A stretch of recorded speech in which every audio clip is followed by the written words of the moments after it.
Sir एक सवाल मन में गुजरा है, आपने ये रिवर फ्रंट बनवाया है और मुझे भी बहुत अच्छा लगा और यहाँ के लोगों के लिए आप बहुत कुछ सोचते हैं, लेकिन एक बात विपक्ष पार्टी अभी और न्यूज जो पुल है वहाँ पे ट्रैफिक जाम हो जाती है और ट्रैफिक जाम होने की वजह से बहुत सारी परेशानियों को झेलना पड़ता है और यहाँ पे जो 16 करोड़ रुपए आपने लगाया है उस पुल के बारे में भी आपको सोचना चाहिए, तो इस पे क्या कहेंगे सर? देखिए, जो विपक्ष के हमारे साथी हम लोग पर आरोप लगाते हैं, मेरा उन लोगों से नम्र निवेदन है, जो आरोप लगाते हैं वो खुद यहाँ 20 साल एमएलए रहे, उनके पिताजी 20 साल रहे, जो एक दूसरे हमारे साथी हैं वो भी एमएलए हो गए हैं, उनके पिताजी 15 साल रहे।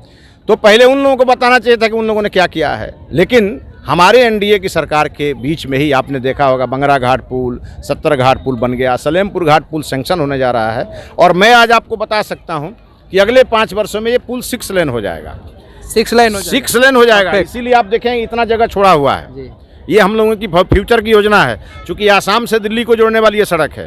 ये अटल बिहारी वाजपेयी जी ने इस सड़क को आपको ईस्ट वेस्ट कॉरिडोर में शामिल किया है, तो निश्चित बनेगा। अब ये दुर्भाग्य है, मैं तो एमएलए था भी नहीं उस समय कि जब वो पुल बन रहा था तो उसका पाया धंस गया और उस समय से जो छूटा सो छूटा रह गया। 3 बार मैंने स्वयं टेंडर निकलवाया, लेकिन कोई टेंडर डालने नहीं आया, तो मैं तो टेंडर डालूंगा नहीं। लेकिन इस बार जो व्यवस्था हुई है उसको डायरेक्शन है बिहार राज्य पुल निर्माण निगम को, कोई डाले ना डाले आपको इस काम को करना है। तो 195 करोड़ की राशि इसके लिए भारत सरकार ने दी है और दिसंबर जनवरी आते आते कब तक सर, कब तक? अगले साल इस पे काम लग जाएगा। अगले साल काम लग जाएगा। 22 में लग जाएगा। 22 में लग जाएगा, 23 आते आते हो सकता है पूरा हो जाए। 23 में पूरा हो जाएगा और अगली पंचवर्षीय योजना में आपका 6 लेन पुल ये हो जाएगा। तो हम लोग लगे हैं, लेकिन जो साथी हमारे इस पर टिप्पणी करते हैं उनसे मेरा आग्रह है, उनको ये भी बताना चाहिए था कि उन्होंने क्या प्रयास किया। लेकिन मैं एमएलए रहते भारत सरकार से पैसा लेके आया, मैं 9 करोड़ रुपया यहाँ और 3 करोड़ 45 लाख रुपया वहाँ। तो जो चीज़ अच्छा हो उसकी हमेशा प्रशंसा होनी चाहिए। बताते हैं सर, नहीं है तो ये 68 करोड़ की योजना। अच्छा। लेकिन अभी 9 करोड़ आया और फिर 3 करोड़ 45 लाख आया। जो लोग आज 16 करोड़ कहते हैं वो लोग बड़ा आरटीआई इसमें डाले थे, अब बड़ा इसको रोकने में लगे हुए थे। कभी जनता को भड़काते थे, कभी किसी को। लेकिन उन लोगों का भी गंगा मैया कल्याण करें। आज के दिन तो मैं सबको शुभकामना दूंगा, लेकिन मेरा संकल्प है। अभी तो एक नई चीज़ आपने और सुना होगा कि एक जो अभी पटना के जयप्रकाश सेतु से एक सड़क निकल करके और मकेर तरैया होते हुए जो आ रही है, जी। वो सड़क यहीं डुमरिया घाट पर आकर के जुड़ रही है, डुमरिया घाट पे आ रही है और इसी रिवर फ्रंट के पीछे से आ रही है। तो इस जगह को अंतर्राष्ट्रीय स्तर पर जोड़ने में मैं लगा हूँ। और जैसे मोदी जी कहते हैं कि लाखों गालियाँ मैं सुनता हूँ तो उससे मुझे ताकत मिलती है, तो मेरे भी ये जो आलोचक हैं वो बने रहें और इसी प्रकार से हम पर हमले करते रहें, इसी प्रकार से हमको गाली देते रहें, उसी से हमको ताकत मिलेगी। और हमारे भगवान भास्कर की सौगंध है, मैं जब तक जीवित हूँ इस क्षेत्र को विकसित क्षेत्र बना करके ही दम लूँगा, चाहे एमएलए रहें या चाहे नहीं रहें। Thank you. टीएसएफ न्यूज़ और मैं आज डुमरिया घाट पे हूँ। हमारे साथ हैं पूर्व विधायक मिथिलेश कुमार तिवारी। नमस्कार सर। नमस्कार। टीएसएफ में आपका स्वागत है। बहुत धन्यवाद आपको। सर आपने ये रिवर फ्रंट बनाया है, बहुत ही अच्छा लगा मुझे भी, लेकिन आपके मन में ऐसा क्या हुआ कि ये रिवर फ्रंट यहाँ पे आपने बनवाया, इसी जगह पे बनवाया? ये बहुत सारे लोग ऐसे बोलते हैं कि उसी जगह पे क्यों बनाया, ये बताइए सर। देखिए, लोगों को ये बात जरूर जानना चाहिए। मेरा घर भी चूँकि यहीं से 2-3 किलोमीटर की दूरी पर है और बचपन से ही मैं माँ नारायणी की कृपा देख रहा हूँ और मेरे मन में भाव था कि मुझे कभी जब गंगा मैया की कृपा हमारे ऊपर होगी तो मैं यहाँ एक सुंदर घाट बनवाऊंगा। क्योंकि मैं बचपन से सुनता रहता था कि इसी घाट पे भगवान श्री राम और सीता माता ने स्नान किया था, इसी घाट पे और वो जनकपुर से आते समय किया। जनकपुर से आते समय आप देखेंगे, जैसे ही भारत का नक्शा सामने रखेंगे और अयोध्या और जनकपुर दोनों को आप सामने रखेंगे तो देखेंगे कि बीच में ये जगह है। और भगवान राम जब आए, उन्होंने यहाँ पर इसी मंदिर के नदी के किनारे पूजा किया। तो यहाँ पर अगल बगल में नागेश्वरनाथ महादेव का पुराना मंदिर है जो नाथ संप्रदाय के लोगों ने बनवाया है। अच्छा। जो आज जीर्ण शीर्ण अवस्था में है, उसको भी मैंने पुरातत्व विभाग से 51वां पुरातात्विक स्थल घोषित करा दिया है और उसके लिए पैसे का आवंटन हुआ है। वो भी आप देखेंगे साल भर 1.5 साल के अंदर वो बन के भव्य रूप में आ जाएगा। तो मोदी जी जब से प्रधानमंत्री बने हैं, देश का विकास तो हो ही रहा है और सर्वांगीण विकास हो रहा है, लेकिन जो हमारे भारत की जो पुरातन सभ्यता, जो सांस्कृतिक राष्ट्रवाद कहीं गुम हो गई थी, उसको आगे लाने की कवायद चल रही है। और उसी का नतीजा है कि जिस घाट पे प्रभु श्री राम ने स्नान किया हो, माता सीता ने स्नान किया हो, और आप देख सकते हैं कि मोदी जी की कृपा से यहाँ सामने राम घाट है सामने राम घाट है और बगल का जो घाट है वो सीता घाट है। वो सीता घाट है हाँ, और ये राम ये घाट राम घाट है। वो बगल वाला सीता घाट है और ये राम घाट है। हाँ, और ये जितने पवेलियन बने हैं जी। वो अभी उसमें नेम प्लेट नहीं लगा है, चूंकि अभी हाल में ही तो बना है। तो कोई पवेलियन लक्ष्मण जी के नाम पे होगा, कोई शत्रुघ्न जी के नाम पे होगा, कोई भरत जी के नाम पे होगा, कोई दशरथ जी के नाम पे होगा, कोई लव कुश के नाम पे होगा, कोई हनुमान जी के नाम से होगा। और ये जो पवेलियन बना है इसमें सामान्यतः आगे की योजना है कि जितने भी श्रद्धालु आएंगे वो गंगा स्नान करेंगे और उसी पवेलियन में बैठ के पूजा करेंगे, पूजा भी करेंगे। और इसके पीछे सीता कुंड, हवन कुंड बनेगा जिसका नाम सीता कुंड होगा। सीता कुंड, क्योंकि सीता माता बिहार की बेटी रही हैं। अच्छा। और उन्होंने उनकी उत्पत्ति भी इसी धरती माता के कोख से हुई थी और वो अंतिम में समाहित भी यहीं हो गई थी। तो इसीलिए हम लोगों ने शास्त्र के अनुसार सीता कुंड बनवाने का हम लोगों ने निर्णय लिया है। और आप देखेंगे आने वाले दिनों में 120 फीट का तिरंगा झंडा भी यहाँ लगेगा। 120 फीट का तिरंगा भी लगेगा। वो सब कवायद चल रही है। और लगभग 1.5 किलोमीटर का यहाँ पर आप देखेंगे कि ट्रैक बनेगा कि हमारे जो बुजुर्ग हैं वो टहल सकें, जो हमारे नवयुवक हैं वो यहाँ दौड़ सकें। यहाँ नक्षत्र वाटिका, नवग्रह वाटिका और मोक्ष वाटिका, नक्षत्र वाटिका और नवग्रह वाटिका इसलिए बनाया जा रहा है कि बहुत सारे हमारे ज्योतिष शास्त्र में इसका उल्लेख है कि किसी का कोई नक्षत्र गड़बड़ होता है, किसी का कोई ग्रह कमज़ोर होता है, तो उसके लिए हम लोग वनस्पतियों के सहारे उनके जीवन को हम लोग सुखी करने के लिए इस प्रकार के एक जगह हम लोग बना रहे हैं। इसकी भी कवायद चल रही है। और आप अगले साल जब आएंगे तो यहाँ से आप पूरब की दिशा में देखेंगे कि मोक्षधाम भी बन के तैयार होगा 3 करोड़ 45 लाख की लागत से। जितने भी आप देख सकते हैं कि यहाँ पर कोई सुविधा नहीं थी तो लोग आते थे और नदी के किनारे, चाहे वो बरसात का दिन हो, चाहे वो ठंडी का मौसम हो, चाहे वो गर्मी का मौसम हो, बिना सुविधा के लोग अंतिम संस्कार यहाँ किया करते थे। सबके मन में है कि गंगा अगर मोक्षदायिनी है तो नारायणी पाप नाशनी है। मैं 5 साल विधायक रहा और मुझे इस बात का गौरव है और मोदी जी को मैं इसके लिए सैल्यूट करूँगा कि जब मैं यह विषय लेके गया तो एक सबसे बड़ी समस्या थी कि जहाँ भी रिवर फ्रंट बनता है वो नगर पालिका क्षेत्र होता है और हमारा ये क्षेत्र सुदूर ग्रामीण क्षेत्र है। तो कहीं भी देश में नगर पालिका क्षेत्र में ही बना था, कहीं ग्राम पंचायत में नहीं बना था। इसके लिए पार्लियामेंट में संशोधन करके और फिर इसकी स्वीकृति हुई और ये मोदी जी ने किया और माननीय नितिन गडकरी जी ने किया। और आज ये 2 घाट बन के तैयार है। लाखों की संख्या में रात में यहाँ महिलाएं कल्पवास की हैं, कल रात भर। और कल्पवास का कितना महत्व है ये जो शास्त्र जानता है वो जानता है। और मेरी तो योजना है कि अगले 5-10 साल में अर्धकुंभ यहाँ लगे और उसकी तैयारी में मैं काम कर रहा हूँ। तो इसलिए भगवान राम और सीता की यह पुण्य स्थली है जहाँ लोग डुबकी लगाते हैं। और विद्यापति जी ने कहा है गंगा स्नान का महत्व कि एक अपराध सिमब मुरजानी पर सलमाए पाए तु पानी की करब जब तब जोग ध्याने जन्म कृतारथ है कहीं स्नाने। विद्यापति जी ने किया है। जिसको कुछ पूजा पद्धति नहीं आता हो वो एक बार वर्ष में आके गंगा स्नान कर लेगा, उसका सारा पुण्य जागृत हो जाएगा। तो ये अवसर हम लोगों को मिला है। हम लोग तो सौभाग्यशाली हैं कि माँ नारायणी के तट पे जन्म लिए और हम इसकी सेवा नहीं करें तो कौन करेगा। इसलिए हमारे मन में भाव आया और हमने इसकी भी चिंता की। और हमारे यहाँ नागेश्वरनाथ महादेव का जो पुराना मंदिर जो नाथ संप्रदाय के लोगों ने बनाया वो जीर्णशीर्ण अवस्था में था, उसका भी सब काम हो रहा है।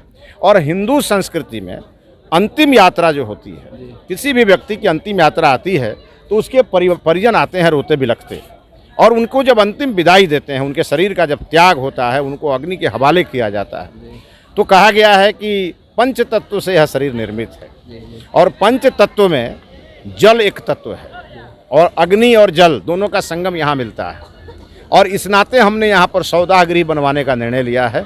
जो गरीब होंगे उनके 100 को यहाँ पर बिजली से के माध्यम से, अच्छा वो बिजली से जो जलने वाला हो, हाँ वो पास हो गया है। आप 12 दिसंबर को, यही अगले महीने के 12 दिसंबर को इसका टेंडर फाइनल हो जाएगा। अच्छा। और नए वर्ष में इस पर काम शुरू हो जाएगा। अच्छा। तो 1 वर्ष में वो हमारा मोक्ष धाम जो है बैकुंठ धाम, चूंकि ये क्षेत्र का नाम बैकुंठपुर है और बैकुंठ धाम नहीं था, ये भी मेरे मन में पीड़ा थी। तो बैकुंठ धाम हमने सैंक्शन करा दिया और आप देखेंगे जनवरी महीने से बनना शुरू होगा और 6-7-8 महीने में बन के तैयार होगा। उसमें दोनों प्रकार की व्यवस्था रहेगी। एक व्यवस्था रहेगी जो बिजली से शव जलाना चाहते हैं उनके लिए फ्री ऑफ कॉस्ट, और एक व्यवस्था रहेगी जो परंपरागत शव जलता है, लेकिन वो भी गोरखपुर में जैसे योगी आदित्यनाथ जी ने जो मशीन लगवाया है उसको ग्रीन क्रीमेटोरिया कहते हैं। तो वो भी यहाँ बनने जा रहा है, वो भी बनने जा रहा है। हाँ, और लगभग 300-400 लोगों के लिए ध्यान करने के लिए जगह वो आएंगे 40 मिनट 1 घंटा का जो उनका मोक्ष का जो कार्यक्रम चलता है, अंतिम संस्कार का कार्यक्रम चलता है, तो वहाँ बैठने की व्यवस्था, उनके पानी पीने की व्यवस्था, उनके ध्यान करने की व्यवस्था, मतलब सभी सुविधाओं से लैस। जैसा कि आप दिल्ली में कभी निगम बोध घाट आप देखे होंगे, उस प्रकार के घाट को बनाने की मेरी योजना है, जिस पर हम आगे बढ़ रहे हैं। भले हम चुनाव इस बार लूज कर गए, हमारी ही कोई गलती रही होगी, मैंने या तो लोग हमको नहीं समझ पाए या हम नहीं समझ पाए लोगों को, लेकिन इसके कारण मेरे मनोबल का कोई ठेस नहीं पहुंची है और मैं अपने काम में लगा हूं, संघ का स्वयंसेवक हूं, तो मेरा काम तो कभी ख़त्म होने वाला है नहीं, इसलिए हम लगे हैं। और आज इस घाट पे लाखों लोगों को, महिलाओं को आप देख सकते हैं, बड़ी संख्या में महिलाएं स्नान कर रही हैं। और चूंकि इस बार ज़बरदस्त बाढ़ आई थी, तो ये घाट के आगे थोड़ा खतरनाक स्थिति है, इसलिए प्रशासन ने इसको बैन किया है ताकि यहाँ कोई घटना न घट जाए। और इस नाते आप देखेंगे कि इसमें भी सुधार हम लोग करेंगे, इसमें भी सुधार कि आगे इसको फ्लोटिंग घाट कैसे हम बनाएं कि जब पानी बढ़े तो वो घाट उस हिसाब से सेट हो जाए और पानी घटे तो उस हिसाब से सेट हो जाए। और जैसे हरिद्वार में चेन सिस्टम है, उस प्रकार का चेन सिस्टम हम लोग लगा देंगे तो हमारे जो श्रद्धालु आएंगे उनको कोई दिक्कत नहीं होगी। इसमें बोट का भी सिस्टम होगा? बोट का भी होगा। बोट का भी नहीं होगा, एक बड़ी योजना है कि यहाँ से वाल्मीकि नगर के लिए जी। आगे छोटा क्रूज डलवाएंगे इसमें जी। कि यहाँ से लोग वाल्मीकि नगर तक जाएंगे नदी से, और यहाँ से किसी को गंगा स्नान करने जाना हो, जैसे गंगा सागर जाते हैं हावड़ा से, वैसे गंगा स्नान करने गंगा जी में जाना हो तो यहाँ से वो भी बोट के माध्यम से जाएंगे। बोट के माध्यम हाँ, और उसके लिए अब मैं आपको खुशखबरी दे रहा हूँ कि इसी पुल के उस साइड में, मतलब जो अप स्ट्रीम है इस नदी का, वहाँ पर हम लोगों ने फ्लोटिंग टर्मिनल हमने सैंक्शन करा दिया है। और आप ये पुल का भी समस्या बहुत जल्दी ख़त्म हो जाएगा और फ्लोटिंग टर्मिनल भी बन जाएगा। मैं ये कह सकता हूँ कि 5 वर्ष के बाद जब आप यहाँ आएंगे तो आपको समस्त सुविधाओं से लैस ये घाट दिखेगा। और मेरी मान्यता है कि अयोध्या जो आएगा, जब भगवान राम का मंदिर बन रहा है अयोध्या में, तो जो अयोध्या रामलला के दर्शन को आएगा वो माँ जानकी के धरती पर जरूर जाएगा, और जब वहाँ से चलेगा यहीं से जाएगा, तो यहीं से जाएगा, क्योंकि राम जानकी सर्किट में यह जगह जुड़ गया। जी। और यहाँ आएगा तो मेरी योजना है कि उन तमाम भक्तों को एक रात यहाँ रोकेंगे और शाम को यहाँ गंगा आरती कराएंगे, जिसकी शुरुआत मैंने की है इस बार। गंगा आरती, तो गंगा आरती कराएंगे और भगवान भोले शंकर का मंदिर भी इसी नदी के किनारे एक नया निर्माण भी कराएंगे। और एक अलौकिक छटा अगले 5 वर्षों में आपको दिखेगी। ये संकल्प हमने लिया है। अब माँ गंगा की कृपा कब तक होती है वो हमको देखना है, लेकिन मैं आपको भी बधाई दूंगा कि आप आज एक भक्त के रूप में, एक टीवी एंकर के रूप में नहीं, भक्त के रूप में आप स्वयं स्नान कर रहे थे और मुझ पर नज़र पड़ी तो तुरंत आपने अपने कपड़ा पहनने की भी चिंता नहीं की, और भगवान भोले शंकर को तो आप स्वयं गले में धारण किए हुए हैं। तो गंगा मैया आपको आपका भी कल्याण करेगी, इसकी कामना और मनोकामना के साथ आप सबों को बहुत बधाई और कार्तिक पूर्णिमा की समस्त देशवासियों को बधाई। सर, एक सवाल मन में गुजरा है, आपने ये रिवर फ्रंट बनवाया है और मुझे भी बहुत अच्छा लगा और यहाँ के लोगों के लिए आप बहुत कुछ सोचते हैं, लेकिन एक बात विपक्ष पार्टी भी और न्यूज़ वाले भी, वहाँ पर ट्रैफिक जाम हो जाती है और ट्रैफिक जाम होने की वजह से बहुत सारी परेशानियों को झेलना पड़ता है। और यहाँ पे जो 16 करोड़ रुपए आपने लगाया है, उस पुल के बारे में भी आपको सोचना चाहिए, तो इस पे क्या कहेंगे सर? देखिए, जो विपक्ष के हमारे साथी हम लोगों पर आरोप लगाते हैं, मेरा उन लोगों से नम्र निवेदन है, जो आरोप लगाते हैं वो खुद यहाँ 20 साल एमएलए रहे, उनके पिताजी 20 साल रहे, जो एक दूसरे हमारे साथी हैं वो भी एमएलए हो गए हैं, उनके पिताजी 15 साल रहे। तो पहले उन लोगों को बताना चाहिए था कि उन लोगों ने क्या किया है। लेकिन हमारे एनडीए की सरकार के बीच में ही आपने देखा होगा बंगरा घाट पुल, 70 घाट पुल बन गया, सलेमपुर घाट पुल सैंक्शन होने जा रहा है, और मैं आज आपको बता सकता हूं कि अगले 5 वर्षों में ये पुल 6 लेन हो जाएगा। 6 लेन हो जाएगा। इसीलिए आप देखेंगे इतना जगह छोड़ा हुआ है। ये हम लोगों की फ्यूचर की योजना है, क्योंकि आसाम से दिल्ली को जोड़ने वाली ये सड़क है। ये अटल बिहारी वाजपेयी जी ने इस सड़क को आपको ईस्ट वेस्ट कॉरिडोर में शामिल किया है, तो निश्चित बनेगा। अब ये दुर्भाग्य है, मैं तो एमएलए था भी नहीं उस समय, कि जब वो पुल बन रहा था तो उसका पाया धंस गया और उस समय से जो छूटा सो छूटा रह गया। 3 बार मैंने स्वयं टेंडर निकलवाया, लेकिन कोई टेंडर डालने नहीं आया, तो मैं तो टेंडर डालूंगा नहीं। लेकिन इस बार जो व्यवस्था हुई है उसको डायरेक्शन है बिहार राज्य पुल निर्माण निगम को, कोई डाले ना डाले आपको इस काम को करना है। तो 195 करोड़ की राशि इसके लिए भारत सरकार ने दी है।